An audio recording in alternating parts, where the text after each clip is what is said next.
नमस्कार दोस्तों, चलिए नए साल की शुरुआत एक छोटी सी कहानी से करते हैं।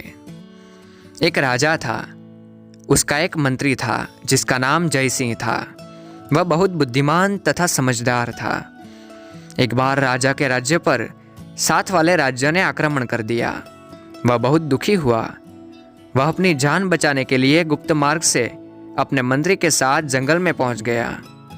उसके मंत्री को चाहे कोई सुख हो या दुख हो, वह हमेशा यही कहता कि परमात्मा जो करता है अच्छा ही करता है। परंतु राजा को यह बात अच्छी ना लगती, इसलिए जब भी वह मंत्री के मुख से यह बात सुनता तो गुस्सा हो जाता। अब वह मंत्री और राजा अपनी जान बचाकर जंगल में पहुंचे तो मंत्री मन ही मन परमात्मा को धन्यवाद दे रहा था और उसने राजा से कहा, राजन, घबराने की क्या जरूरत है। ईश्वर पर भरोसा रखो, वह जो भी करता है अच्छा ही करता है। हमारी पराजय का कोई भेद होगा जो हमें अभी तक पता नहीं चल रहा है। राजा इस आशापूर्ण उत्तर से जल भुन गया।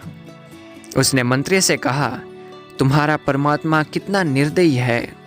उसने मेरा राजपाट, ताज, तख्त सब कुछ छीन लिया। बातें करते काफी समय बीत गया। मौसम में एकदम से ठंड छा गई। उन्हें सर्दी पीड़ा दे रही थी। उन्होंने आग जलाई, परंतु बौछार के साथ वह भी बुझ गई। तभी राजा फिर भड़ककर मंत्री से बोले, तुम्हारा भगवान कितना निर्दयी है। उसे हम पर जरा भी तरस नहीं आता। इतने में उन्हें घोड़ों के टापू का स्वर सुनाई दिया। सिपाही घोड़ों पर बैठकर उनकी तरफ आ रहे थे। दुश्मनों के सिपाहियों को देखकर राजा का बुरा हाल हो रहा था, लेकिन अंधेरा होने के कारण राजा और मंत्री के घोड़े दिखा ही नहीं पड़े। तभी उनमें से एक ने कहा, जल्दी ढूंढो, वह यही कहीं छुपे होंगे।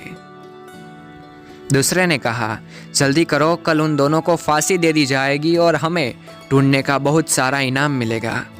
लेकिन वे सैनिक राजा और मंत्री को ना ढूंढ सके और अपना सा मुंह लेकर वापस चले गए। इस तरह राजा और मंत्री की जान बच गई। तभी मंत्री ने राजा से कहा, महाराज, अब तो आपको ईश्वर पर भरोसा हो गया होगा कि परमात्मा जो भी करता है अच्छा ही करता है। यदि भगवान की कृपा से वर्षा न होती तो सिपाही आग की रोशनी में हमें ढूंढ लेते और कल हमें फांसी हो जाती। अब राजा अपने समझदार वक्त मंत्री की बात सुनकर बहुत प्रभावित हो उठा। अब उसे परमात्मा पर विश्वास हो गया। उधर उसके राज्य में अचानक प्राकृतिक आपदाएं आई। राजमहल में बैठा दुश्मन राजमहल के मलबे में डबकर ही मर गया। चारों ओर हाहाकार मच गया। उधर मंत्री और राजा दोबारा अपने राज्य में चले गए। बिना लड़े भिड़े ही उन्हें राज्य पुनः प्राप्त भी हो गया।